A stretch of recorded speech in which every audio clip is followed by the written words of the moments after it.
The nail was crooked. I'd hammered it in wrong 3 years ago, when we first moved into the house on Birchwood Drive, and every time I walked past the hallway, I meant to fix it. Every time I didn't. It had become one of those small domestic failures you stop seeing, part of the wallpaper of your life, invisible through repetition. I was looking at it the night everything started unraveling, not because it suddenly mattered, but because Kara was on the phone in the kitchen, laughing at something. And there was a particular quality to that laugh I hadn't heard in a long time. Light and unguarded, almost girlish. And instead of going in to see what was funny, I stood in the hallway and looked at the crooked nail. That was the first thing I didn't do. The first of many. I'm Daniel, 41 years old. Structural engineer for a mid-size firm that designs commercial buildings nobody ever photographs, but everybody uses. Parking garages, distribution centers, the kind of architecture that keeps civilization running without being celebrated for it.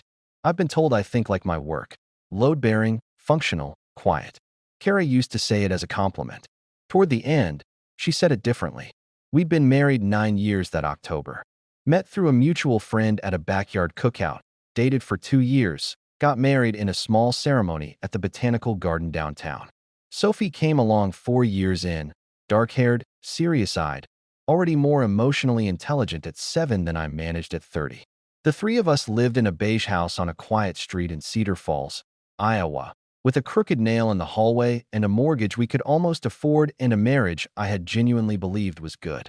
Not perfect. Good. The kind of good that doesn't require maintenance because you've convinced yourself it's structural, built into the foundation, not something you have to actively hold up. I was wrong about that, but I didn't know it yet. Kara came out of the kitchen still smiling, phone face down against her palm. She was dressed for a regular Tuesday, yoga pants, an oversized cream sweater, hair pulled back. She looked relaxed in a way she hadn't for a while, and I registered that without naming it, the way you register a temperature change without checking the thermostat. Who was that? I asked. Lauren, she said. She wants to do girls' night Friday. I said probably. I nodded. Lauren had been Kara's best friend since college. They'd grown up in the same town, ended up at the same university, stayed close through everything after. I liked Lauren the way you like your spouse's oldest friends, with mild warmth and zero personal investment. She was around enough to be familiar, not enough to be known. Sure, I said. Kara went upstairs. I stayed in the hallway looking at the crooked nail, and I didn't know yet that I should have asked a different question. Not who was calling, but why she'd set the phone face down before I came in.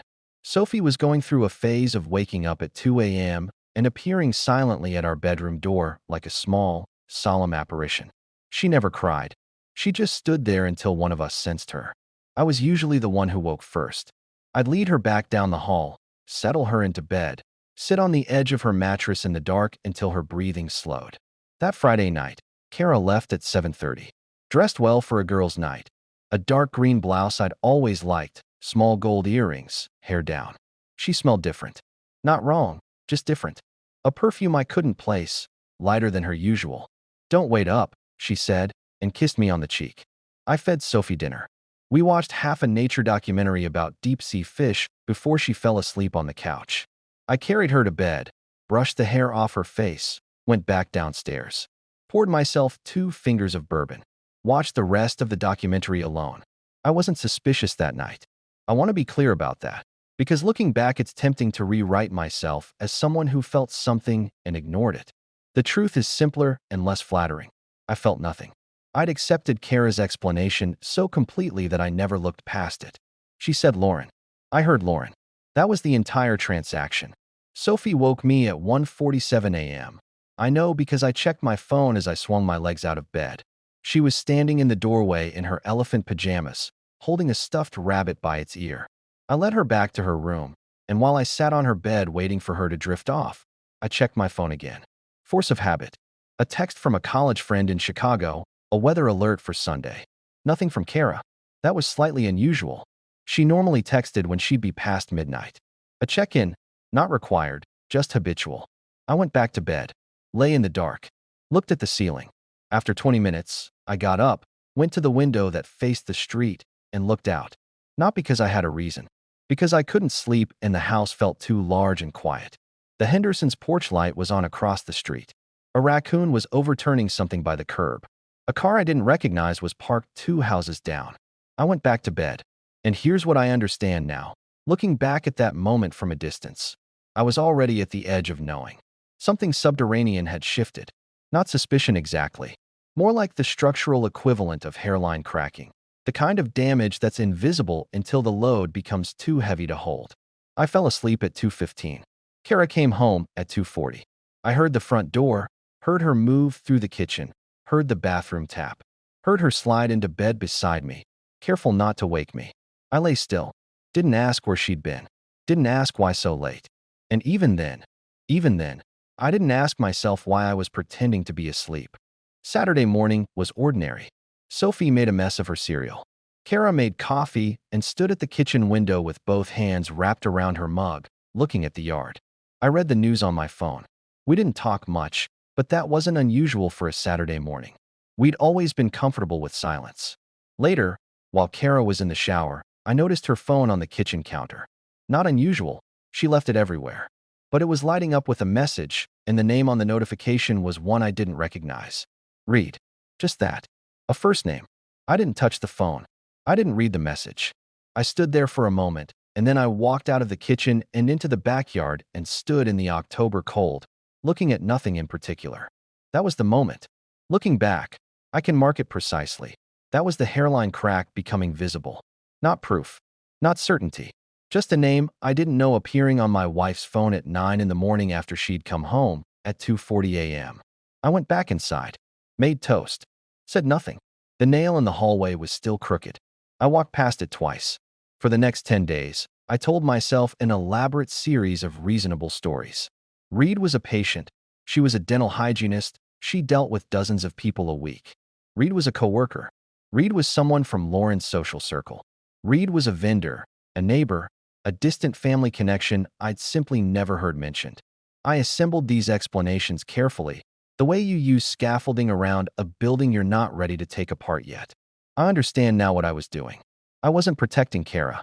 I was protecting the version of my life that made sense. Doubt is expensive.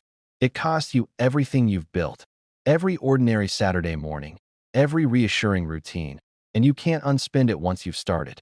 So, you find cheaper explanations, and you spend those instead. Meanwhile, the small things continued accumulating. Kara started going to the gym. That alone meant nothing. She'd always been sporadic about exercise, and a renewed commitment wasn't suspicious. But she was going at 6 in the morning, before Sophie woke up, before I left for work, which meant she was up at 5:15 showering, dressing, slipping out the door while the house was still dark. And she came home from the gym looking not tired but energized. Alert, almost lit from within in a way that took me a moment to identify as happiness. My wife was happy. That should have been a good thing. Instead, it sat in my chest like a splinter. She was more present with Sophie, more patient, more engaged. She laughed easily. She cooked twice in 1 week, which she hadn't done in months. On a Wednesday evening, she opened a bottle of wine and brought 2 glasses out to where I was sitting on the back steps and sat beside me. And we talked for almost an hour about nothing important, her parents' upcoming visit, a documentary she wanted to watch, Sophie's new obsession with origami. It was the best evening we'd had together in probably 6 months. That night, I lay awake and felt deeply unsettled, and I couldn't explain why. I should have been glad. I should have taken the warmth she was offering and said nothing and counted myself fortunate. Instead, I was lying in the dark performing forensic analysis on my wife's good mood. Something had changed in her, and whatever was driving the change, it wasn't me. Lauren called on a Thursday evening while Kara was bathing Sophie. I picked up by accident. Kara's phone was on the counter near mine. The name's close enough that I grabbed hers instead of my own before I realized the mistake. Hey, is Kara there? Lauren's voice, casual and warm. She's with Sophie, I said. I can have her call you back. Sure, no rush. Hey, Daniel, how are you? We should all get together for dinner soon. I feel like I haven't seen you guys in forever. Yeah, definitely, I said. Since the girls' night a couple weeks ago. A pause. Small. I almost missed it. Girls' night. Lauren said. The one at your place. 2 Fridays ago. Another pause. Shorter this time, but different in quality. The kind of pause that contains a decision being made.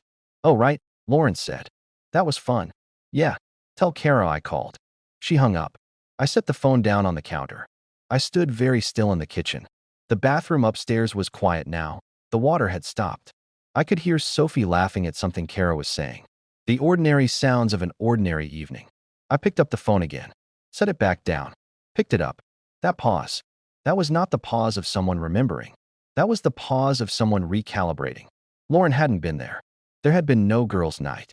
I walked to the hallway and stood there with one hand on the wall. The crooked nail was 6 inches from my face. I stared at it. And what I felt in that moment wasn't anger. It was something colder. The sensation of the floor being less solid than I'd assumed. I had two choices. I could go upstairs, walk into the bathroom, and ask Kara directly. Or I could wait, gather myself, think. I chose wrong. I waited. I told myself I needed more information before I confronted her. But the truth was simpler. I was afraid. Not of the fight. Not of what she'd say. Afraid of the answer being what I already suspected, and afraid of everything that would follow from that answer. The mortgage. The custody. Sophie's face. 9 years of ordinary Saturdays becoming historical evidence of something that was never what I thought it was. So, I smiled when Kara came downstairs. I ate dinner. I watched Sophie show me an origami crane she'd folded from a grocery receipt. I said it was perfect, and it was, and the evening went on around me while I sat at the center of it, already beginning to understand that something was very wrong. The second girls' night was announced 11 days later. Lauren wants to do it again Friday, Kara said on Monday morning. Same deal. I probably won't be home before 1. She said it easily, evenly. The way you say something true. I said, sounds good. And I started paying attention. I'm a structural engineer. I solve problems by observation. You don't start with conclusions, you start with data points. You measure. You note anomalies. You track them over time. You build a picture before you decide what it means. So I watched. Kara's gym schedule was consistent. Tuesday, Thursday, Saturday. But the gym was 20 minutes away, and she was consistently gone for nearly 2 hours when a solid workout should have taken 45. I said nothing. I started noting the times in my phone's notes app. Not obsessively. Quietly. The way you document evidence before you know you're doing it. I checked our joint credit card statements. Nothing unusual. Grocery runs, gas, a subscription renewal, a purchase at a garden supply store I couldn't account for, but spent 10 minutes rationalizing. Small things. I drove past the gym on a Thursday morning, around 7, when she should have been there. Her car was in the parking lot. That should have reassured me. Instead, it confirmed only that she went to the gym sometimes, not that she went directly from the gym home. I was looking, but I didn't know yet what I was looking for. Marcus Bellamy lived 4 houses down and worked at an accounting firm on the other side of the city. I'd known him as a neighbor for 3 years, the kind of relationship that exists entirely at the perimeter. Waves from driveways, brief conversations about weather and local construction, a beer on the 4th of July. His wife had moved out the previous spring. He'd mentioned it once, dryly, without visible distress, and I'd offered some approximation of sympathy and never thought about it again. I started thinking about it when I pulled into my driveway on a Wednesday evening and saw Kara's car parked in front of his house. She was at the front door. He was in the doorway. They weren't touching. They were talking, and then she laughed at something he said. That laugh, the unguarded one. And he handed her a small paper bag, and she said something, and he nodded, and she walked back toward our house. She saw me in the driveway. Didn't miss a beat. Marcus has the best rosemary, she said, holding up the bag. I borrowed some last month, and he had extra. Dinner tonight, roast chicken. There was nothing wrong with that sentence. Nothing visibly wrong with any of it. She went inside. I stood in the driveway for a moment and looked at Marcus's front door, already closed, and felt something I didn't trust. I want to be honest about what happened next, because I've thought about it a lot. I went inside. I ate the roast chicken. It was excellent. And I told myself the story about the rosemary, and I half believed it, because I wanted to, and because Marcus Bellamy was a decent, unremarkable man who'd lived 4 houses down for 3 years without incident. And the story was so ordinary it had to be true. But I'd started a new note in my phone. Marcus, here's what I knew by mid-November, assembled without conclusions. Kara had lied about Lauren's girls' night in October. She'd been out until 2:40 a.m. A name I didn't recognize, Reed, had appeared on her phone the following morning. She was going to the gym with new regularity and returning glowing in a way that didn't track with exercise. She'd had a casual exchange with Marcus that I couldn't classify. She'd been cheerful, attentive, and warm in a way she hadn't been in months. What I didn't know, whether any of these things were connected, whether I was weaving a story out of coincidences, whether my discomfort was evidence of something real or evidence of my own capacity for suspicion. A structural engineer learns this early. The map is not the building. You can measure everything and still misread what you're measuring. You need multiple independent load tests before you trust a diagnosis. So, I kept watching. And I kept quiet. I want to name something I've come to understand only in retrospect. The watching, the cataloging, the silent investigation wasn't just practical. It was also emotional delay. Every day I kept gathering evidence was a day I didn't have to look at my wife and ask the question. And every day I didn't ask, I was choosing the appearance of a marriage over its reality. I was doing exactly what I'd criticized other people for doing. I was maintaining the structure while the foundation was already failing. Sophie lost her stuffed rabbit on a Thursday in early November. She was distraught in the specific, absolute way that only 7-year-olds can be, as if the grief were the largest thing that had ever occurred. We searched for an hour. Every room, every cushion, under every bed. Kara was on her knees in the hallway, pulling things out of the coat closet, Sophie pressing close behind her, both of them serious and focused. And I stood at the closet and watched them, and felt something almost unbearable, a love so clear and specific that it had edges, that it hurt at the edges, because I understood without articulating it that this moment, this ordinary Thursday night rabbit search, was exactly what I was terrified of losing. Not the abstract idea of my marriage. This, the two of them on their knees in the hallway. The rabbit was under the bathroom sink. Sophie clutched it and went to sleep immediately. That night I lay in bed and made a decision. I was going to ask Kara directly. Friday, when Sophie was at school, I would sit her down. I would say Lauren's name. I would say Reed's name. I would watch her face. I didn't do it Friday, or Saturday, or the following week. Because Friday, Kara told me she was going to Lauren's again. I didn't plan what I did. I want to say that clearly. I'm not the kind of person who sits in cars outside apartments at 2 in the morning, or I hadn't been, before that November. But here's what happened. Kara left at 7:30, same as before. Same green blouse. Same gold earrings. Same perfume I still couldn't name. I fed Sophie dinner, put her to bed, sat on the couch with a bourbon I didn't drink, and the thought arrived with the quiet certainty of something that had been waiting for permission. Drive to Lawrence. Not to confront anyone. Not with any specific plan. Just to know. Just to see whether the car was there or whether it wasn't.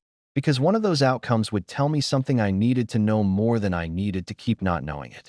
Lauren lived on Crescent Avenue, about 6 minutes from our house. A brick duplex with a small front porch and a garden that went ragged in the fall. I drove past at 9:15. Kara's car was not there. I sat at the end of the block for a moment. Then I turned around and drove past again, slower. Not there. I pulled over and sat with the engine running. The thing about proof is that once you go looking for it, you've already changed something that can't be unchanged. You've decided the stories you've been telling yourself aren't enough. And that decision has a weight to it, a kind of grief, separate from whatever you find. I drove home. I sat in the driveway for 10 minutes. Then I went back inside, checked on Sophie, and opened my laptop. It was Marcus's car that led me there. Not his address, I already knew that, but a detail I'd filed away weeks ago and hadn't known what to do with. I'd seen his car parked 2 streets over one morning, on a block where there was no obvious reason for him to be. I'd noted it without understanding why. He wasn't visiting anyone I knew. The street was residential, no businesses, no gym, nothing. I pulled up the block on a map, scrolled along it. An apartment building on the corner, Meridian Arms, 6 stories, brick, probably built in the 70s. The kind of building where you could have an apartment and nobody would know you had it. I'm not sure why that specific logic chain formed in my brain at that hour. I told myself for weeks that Marcus was a red herring, a neighbor who borrowed Rosemary, an incidental detail that my suspicious mind had inflated into a subplot. But the name Reed had never surfaced through any logic path that connected to Lauren or the gym or anyone else in Kara's life. What if Marcus wasn't the story? What if Marcus was someone who knew the story? I drove to Meridian Arms at 11:30. Not because I expected to find anything, because I'd run out of other hypotheses. Kara's car was in the parking lot. I sat across the street with the engine off for a long time. The building was quiet. A few lit windows.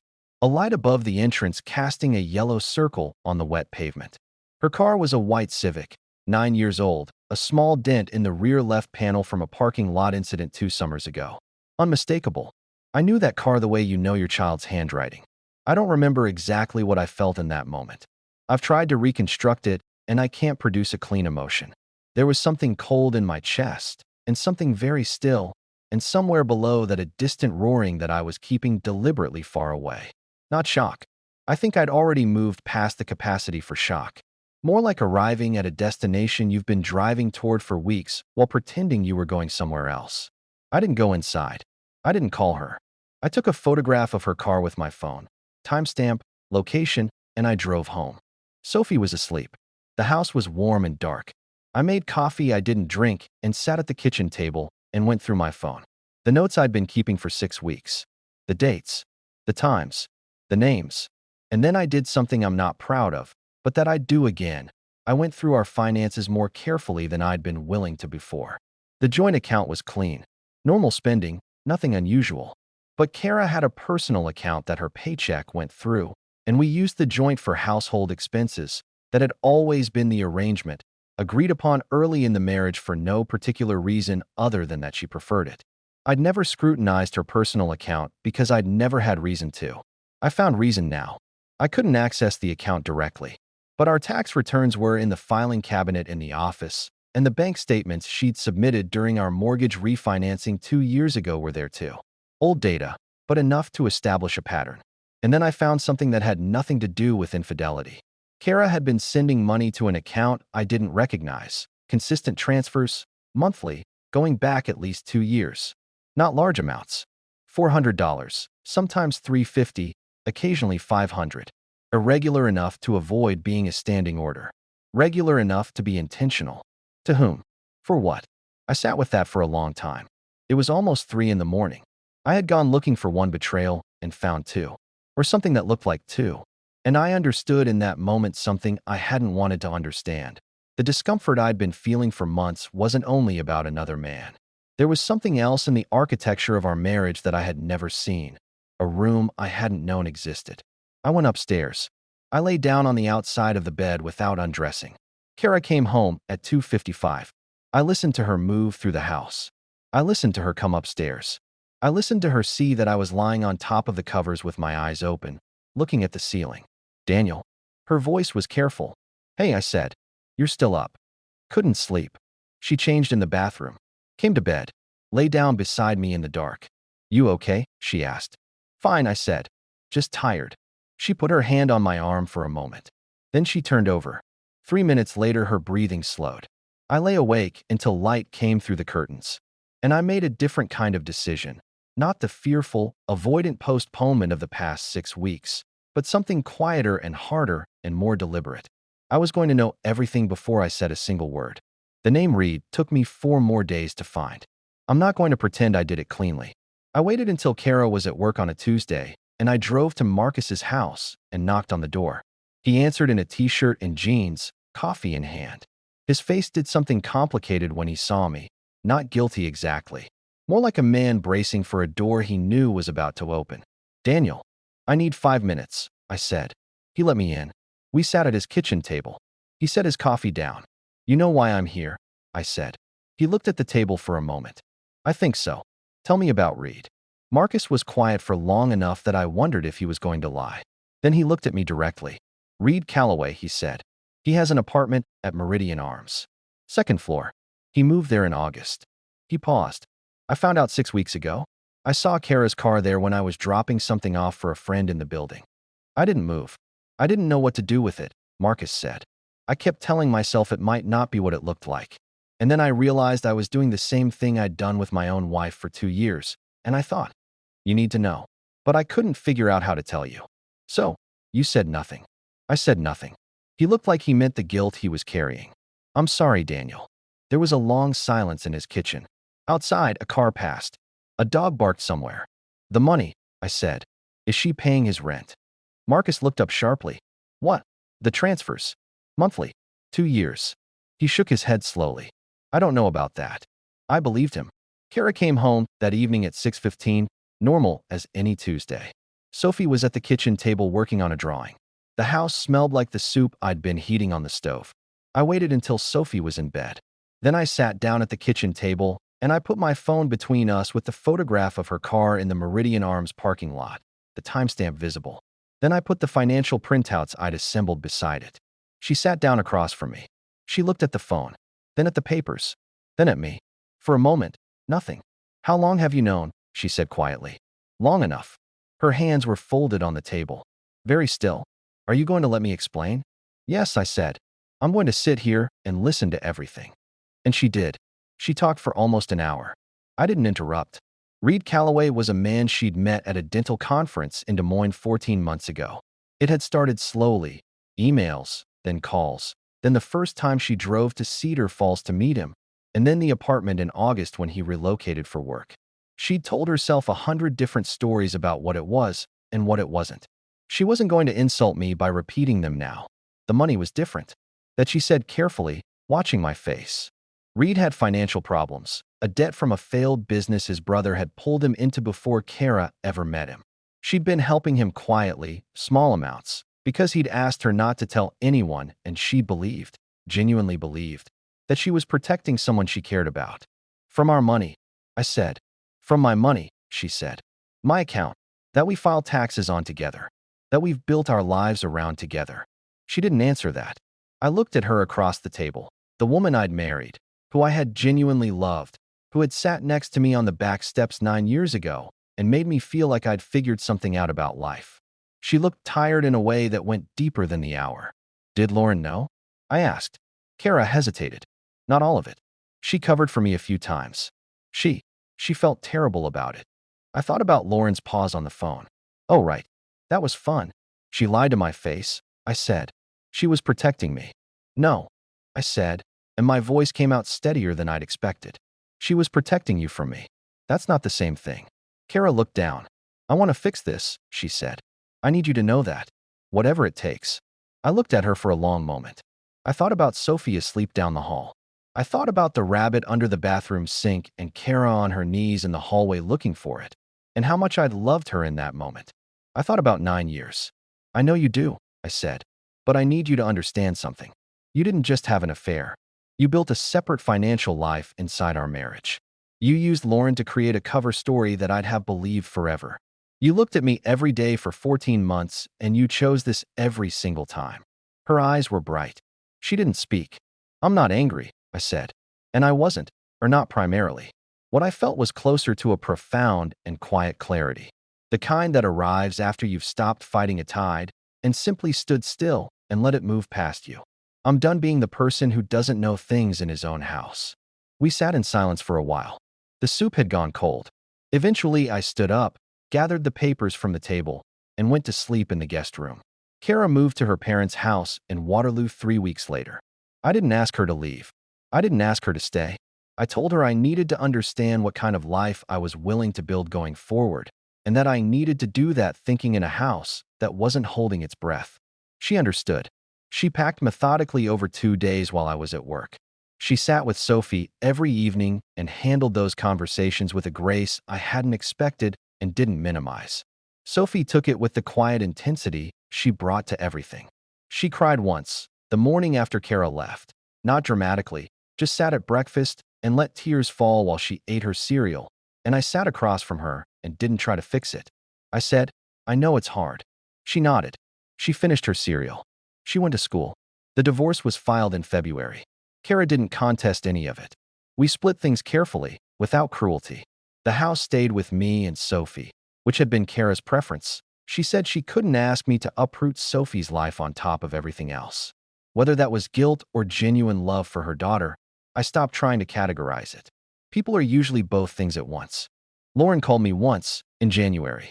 She apologized in a way that sounded real. I told her I didn't blame her for loving her friend more than she owed honesty to someone she barely knew. That was true, and it was also the kindest thing I could offer, and I meant it as both. Reed Calloway, from what I was able to determine, eventually moved back to Des Moines. I never found out whether Kara continued the relationship after she left. I realized at some point that I didn't actually need to know. The financial piece took longer to untangle.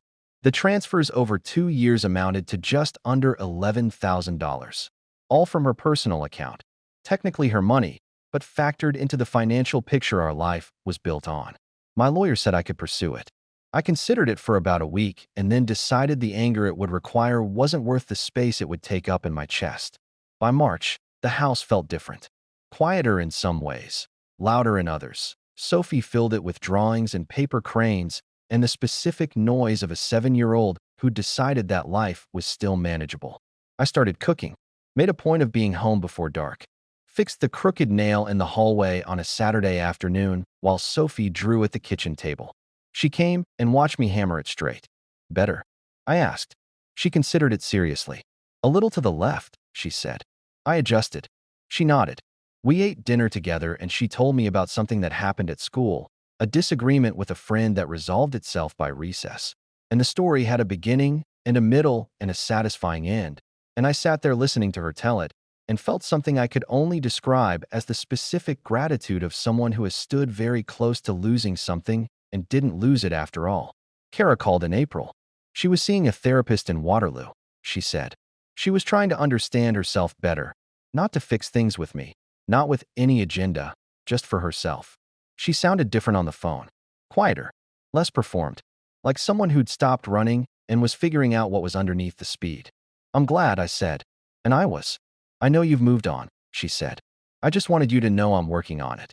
That matters, I said. There was a pause. Could we try again? Not now. Not soon. But eventually. I thought about what to say for a long moment. About the green blouse and the gold earrings and the perfume I never identified. About the pause and Lauren's voice on the phone. About $11,000 in 14 months and 100 daily choices that went the same direction. No, I said. I don't think we can. Not with anger.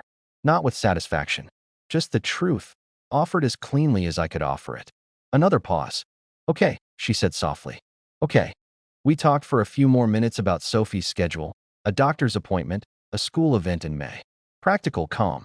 Then she said goodbye, and I said goodbye, and I put the phone down on the kitchen counter and stood there for a moment in the quiet of the house. Sophie was in the backyard. I could see her through the window, sitting in the grass, folding something from a piece of blue paper. Her tongue was slightly out, the way it always was when she was concentrating. I watched her for a while. Then I went outside. What this story really traces is not the unraveling of a marriage, but the slow collapse of a shared fiction, one that both people were actively maintaining, though for entirely different reasons. Daniel's willingness to accept Kara's explanations wasn't naivety. It was a kind of rational self-protection dressed up as trust. He knew his marriage well enough to sense when something was wrong, and he knew himself well enough to understand that asking the question meant beginning a process he wasn't sure he could survive. That gap, between sensing and knowing, between suspicion and confirmation, is where the real damage accumulated. Not in the affair itself, not in the financial betrayal, but in the weeks and months of daily choosing not to look. What makes Kara's betrayal particularly layered is that it operated on two separate registers.